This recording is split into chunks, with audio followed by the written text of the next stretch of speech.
Hi there, good morning, good afternoon, and good evening. So on this video, let's talk about how to join private channel without admin approval in Telegram.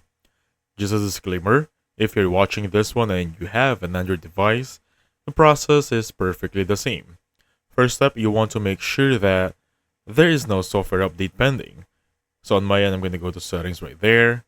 Let me just go back to the main landing page, click on general, now go to software update. And in here, there would be an 18.5 iOS version, meaning I have no pending update as of now.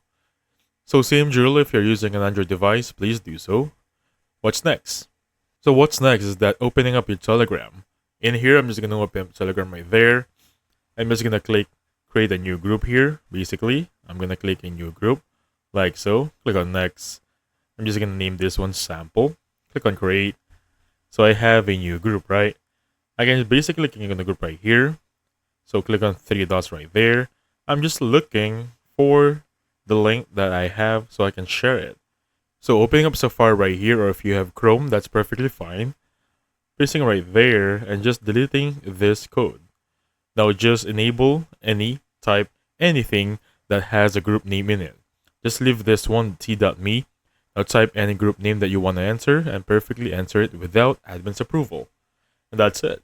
So thank you so much for watching. I'll catch you on the next one. Bye for now.